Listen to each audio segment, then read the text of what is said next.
Bismillahirrahmanirrahim. From the last two lectures or so, we are discussing eco-friendly reactions or green reactions.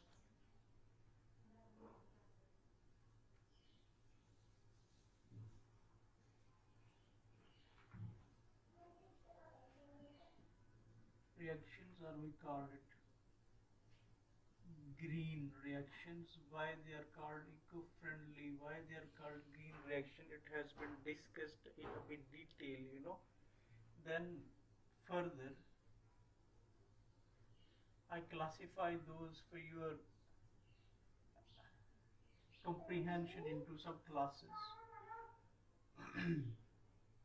I came up with one type that is called one pot synthesis. We looked into this type where I explained to you guys such reactions are performed in a single flask. Single flask, whatever the steps of the reaction, 3, 4 or whatever the steps of the reaction, they all are performed in a single flask. So as the reaction steps are performed in the same flask, mean we don't need to put in reaction solvent again and again. The solvent we put in first time at the first step, that is available for the next 2-3 steps as well. So same solvent acts as a medium of a reaction for the subsequent steps. So that's why they are called one pot reactions or one pot synthesis. Then into the second category, we looked into that was reactions in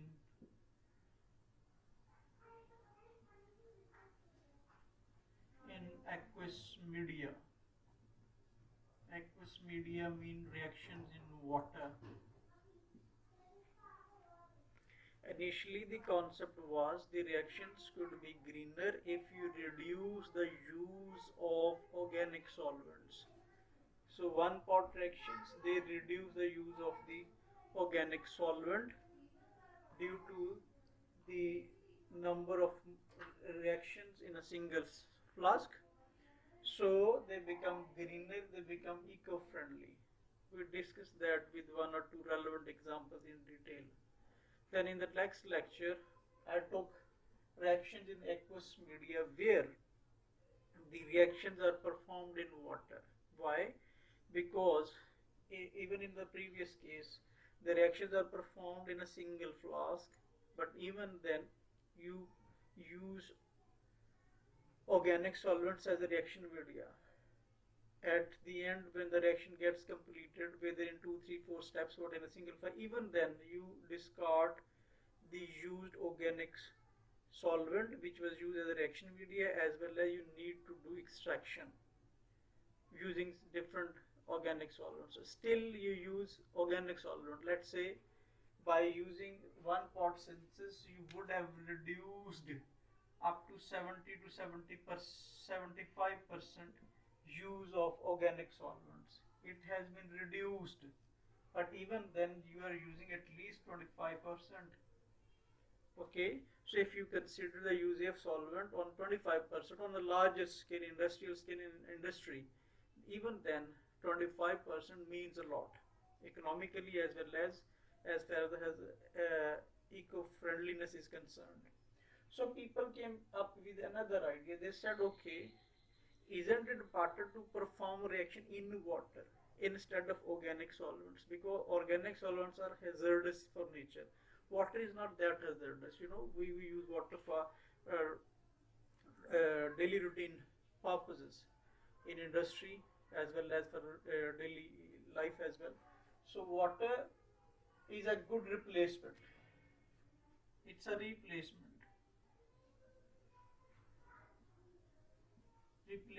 of organic solvents. Means if we perform reactions in water, Let's say we have a flask, we put in 5 ml of water, and then we put in benzene, then we put in nitric acid, sulfuric acid. We perform a nitration of benzene in water. Means the reaction media has been used water instead of any organic solvents. So at the end of the reaction, you will have your nitrobenzene and then the water, which contains smaller amount of contaminants. We can discard that water into the environment. Now the water is being discarded. Water is not that hazardous compared to the organic solvent. So if we change the media from organic solvent to the water, such reactions also become green reactions or eco-friendly reaction. A big class I have discussed in detail with few examples in my relevant lecture. You may visit that on YouTube, please. In the third category, that's the category which falls under eco-friendly reactions, I'm going to use the term called solvent-free reactions.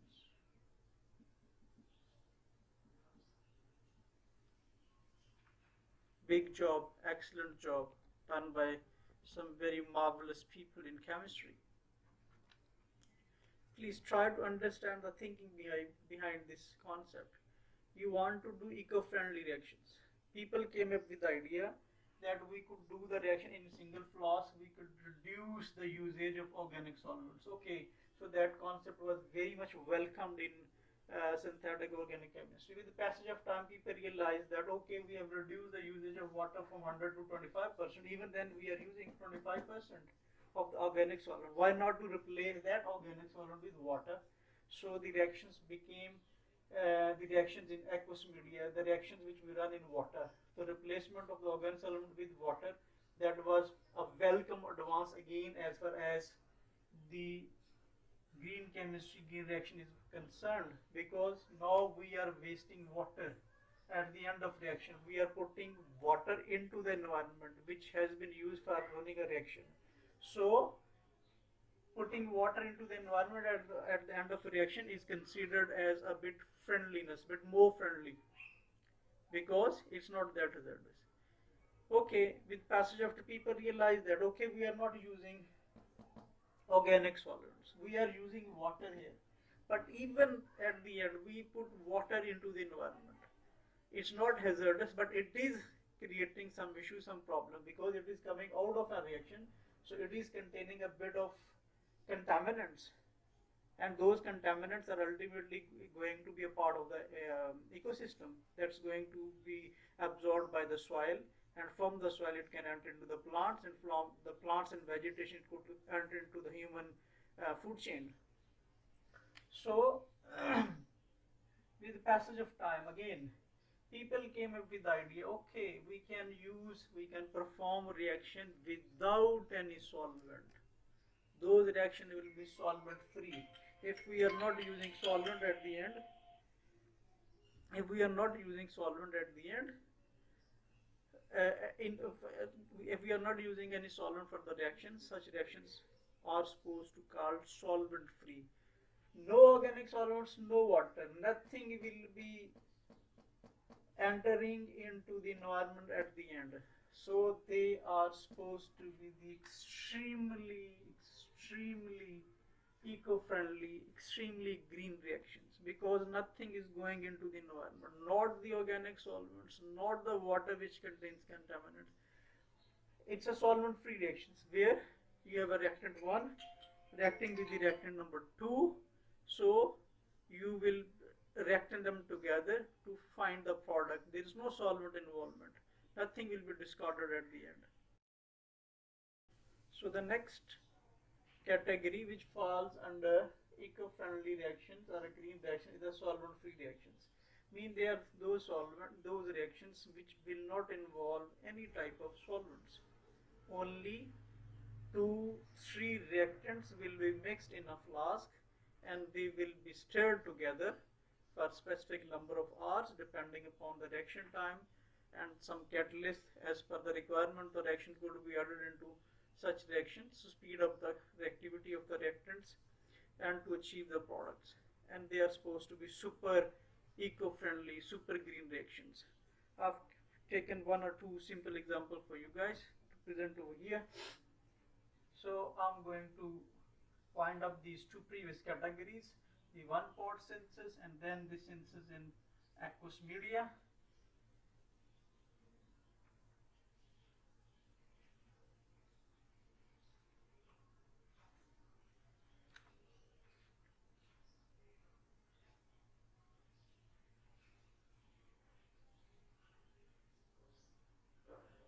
We have an idea about the reaction of an aldehyde and the ketones with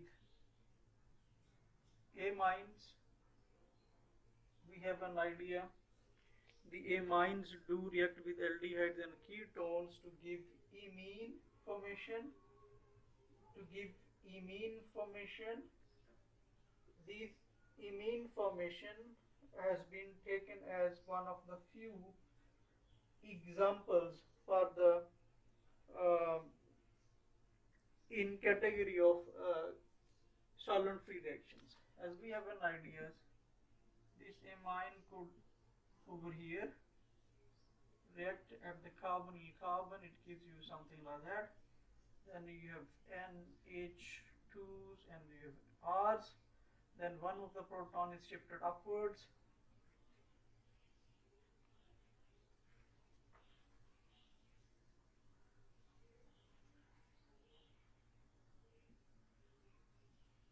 Becomes like this, and then elimination of a water molecule as an extra step. We receive in fact this sort of compounds are called imines. These reaction of an aldehydes and ketones, they have been taken as they can be done in solvent free conditions. No solvent is required.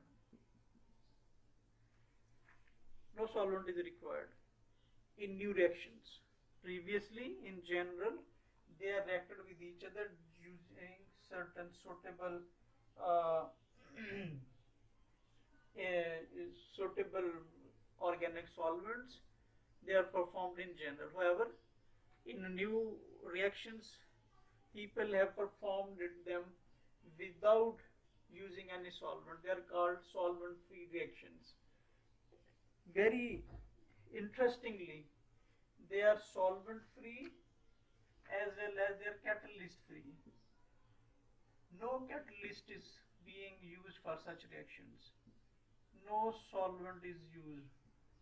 Solvent-free. Mean you are supposed to have a flask. Let's say you put in any aldehyde or ketone first, and then you may put on any sort of an amines, react them together, stir them together until the reaction finishes. Then at the end you receive the product, and such reactions are catalyst free as well as solvent free reactions. As there is no solvent involved, no catalyst involved, then after 10-12 hours of reaction, how we will know that the reaction has been completed? I've told you earlier as well, you need to check the progress of the reaction using at least TLC, thin layer chromatography, which shows us the disappearance of the reactants and the formation of the product. So when the TLC confirms the product has been formed, the reactant has been consumed, we go for the purification of the product. In this case, as there is no solvent, there is no catalyst over here. It's a catalyst free and solvent free. Then means you don't need to go for purification. At the end of the reaction, ultimately you have your own product. You have your own product that is present in the flask. No need for any purification. So no water is going into the environment. No contamination is moving into the environment. No organic material is moving into the environment. For the no extraction like dichloromethane 3 times, there is no requirement for that very purposes. So this is one of the example, very extreme, prominent example of the solvent-free reactions. I have one or two more to quote here to make you understand about this topic.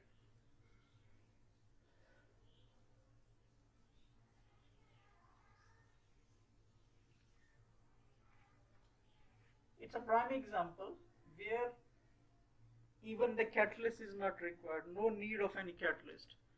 Only reactants are reacting with each other and they are producing the product.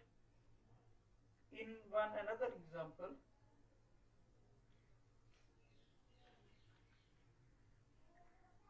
certain aldehydes, yes, they have been reacted with certain, these are called alcohols. They do react with alcohols under solvent free conditions. Okay, no solvent is required. However, some sort of catalyst is required. Some sort of catalyst is being used for such reactions. In general, in ordinary, some alcohols can react with aldehydes and ketones. We have an idea. This aldehyde and ketones, carbonyl functional could over back, lone pair could go over there, it could go up. So you will have something like that. Or then this H can move up. So you will have RCOH, something like that. So you will receive a product like this. So mean aldehydes or ketones are being converted into corresponding, what is this, ethers having the alcohol functionality over there. In a very particular example which I am discussing with you, they have taken thioalcohols, means this oxygen has been replaced with sulfur, thioalcohols. I've taken the example from the literature where people have employed, where people have used thioalcohol. So nothing has changed, this sulfur is being replaced with oxygen. So you will have a sulfur over here in thioalcohol, your product will carry thio. So this is your product.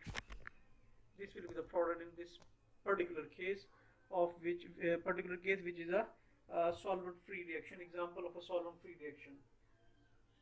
In general, in your general chemistry, when we study this reaction in our routine course, these two entities do react independent of certain organic solvents.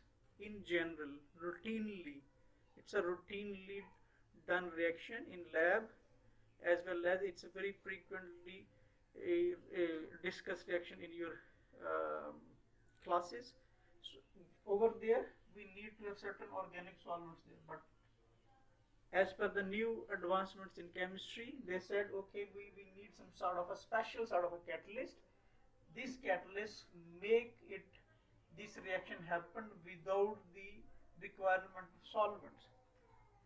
Okay, so this will become again a super eco-friendly reaction which does not need any form of organic solvents. Similarly, I have another simple example to discuss over here,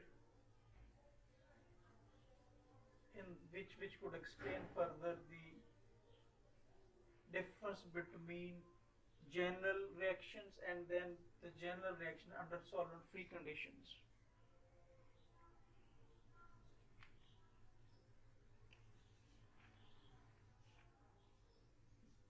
You have a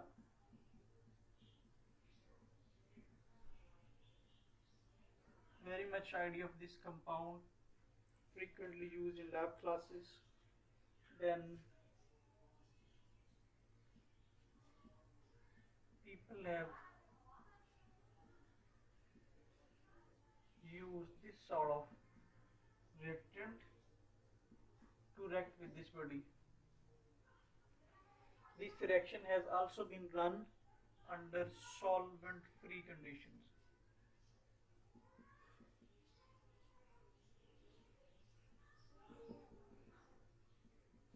solvent-free conditions. This reaction has been done under solvent-free conditions. So as we know, this amine can attack at the carbonyl carbon, then goes up, then there could be a generation of an imine formation. Similarly, this amine number 2 could react over here to give us again an imine formation. The product is supposed to look like, I can draw that.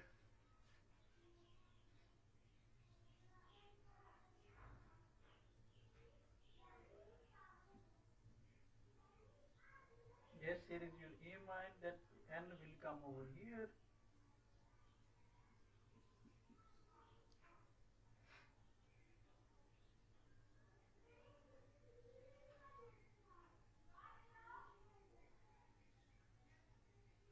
Need a sort of a benzene having two groups around here. So this will be the product.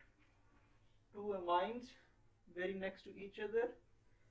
Reaction with carbon functionalities, imine formation has happened. These two carbonyl function aromatic rings are over there. This is over there.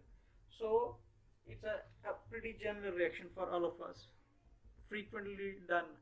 Reaction of an amine with a carbonyl carbon gives us an imine. In ordinary chemistry, in general chemistry, if we are supposed to perform it in the lab, we need certain sort of organic solvents to perform this one.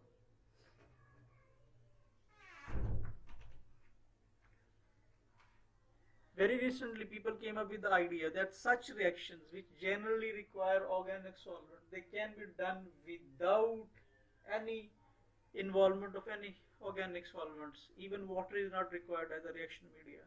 Solvent free, no solvent is required. Then what is required? I've told you certain times you need some special catalyst for the execution of the reaction. Sometimes no catalyst is required.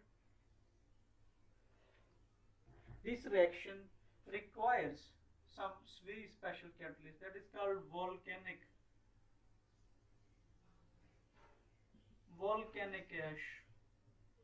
Very strange to hear, volcano ash.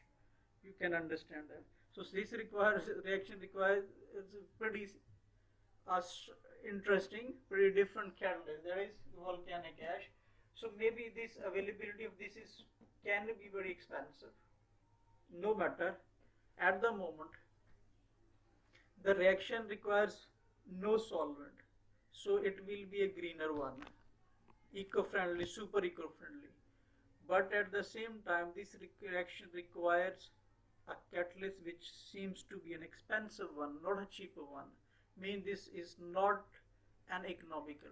Both are in opposite terms, Sometimes it's a greener, but it will not be economical. Sometimes it's an economical, which are general reaction, but it is not eco-friendly. So they can't be in the same side. They are always in opposite direction. Mostly they are in opposite. There are only few rare chances when both are in the same direction, specifically in positive direction, economic as well as greener. In this case, the reactions which are solvent free, they are super eco-friendly, but sometimes the reactions require catalysts which are very expensive, so they become non-economical, or reactions with the investment, huge investment. So as far as industry is concerned, surely they are not going to adopt such methods which require much more money. Such reactions whose requirement is an expensive one, they don't adopt so. But on a lab scale, when you are doing at the lab during your research work, we try to adopt greener reaction, whether they're expensive or they're cheaper. That matters the other way around for the industry. So this is another example where reactions are supposed to be solvent free, subclass of eco-friendly reaction. Now let me summarize this topic, because the topic was divided into three subsections. I was to start with eco-friendly reactions, as I've discussed in very much detail now. In case of eco-friendly, the first category was, again, that is one pot where the reactions were supposed to be in a single flask, means we were reducing the use of organic solvents from 100 to 70-50% less usage. Okay, then people came up with novel ideas. They said, okay, in one pot census we are saving the organic solvents, but even then 25, 30, 40% are at least being used as well. So they are not 100% eco-friendly. So they brought up an idea that was reactions in water. Reactions in water, or better to say reactions in aqueous media. In such reactions, at the end, the reaction media, which of water, has to be discarded into the environment, which contains contaminant in it as well. So we have minimized the hazardous effect of the organic solvents. We have replaced it with water. Now the water is being entered into the environment with contaminants. So the hazardous effect has been reduced but has not been eliminated completely. So still there is a problem as far as the eco-friendliness is concerned. Then again, with the passage of time, people came up with another novel idea, that is solvent-free reactions, where we don't need to put in solvents. The reaction are supposed to be solventless. They are sometimes are also called dry reactions. Dry reactions. They are called dry reactions, means reactants A and B will be mixed together without using reaction media. Solvent-free dry reactions, or sometimes they are also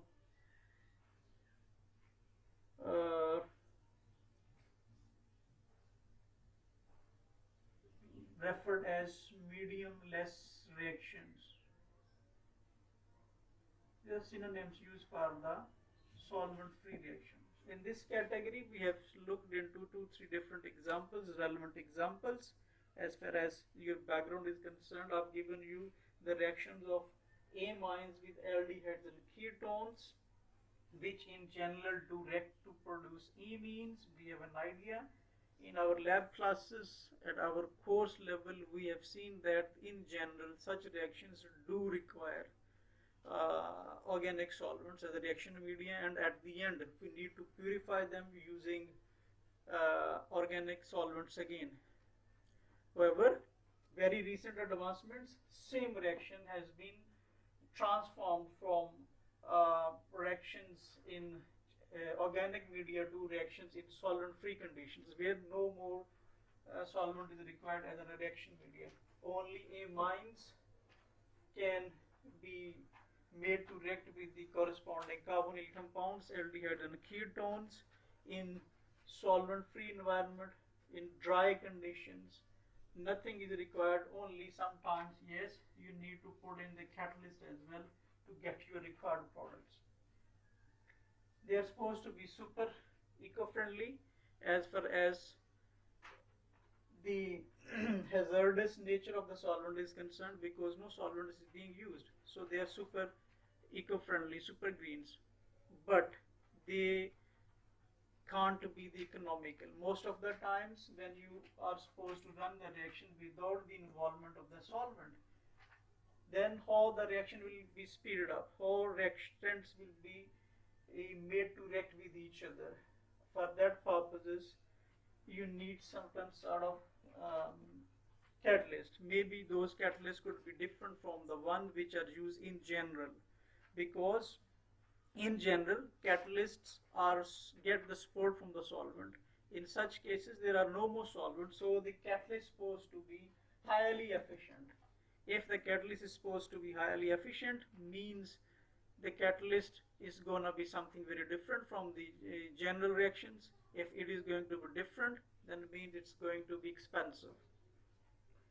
So they are supposed to be super green, super eco-friendly, but they cannot be super economical.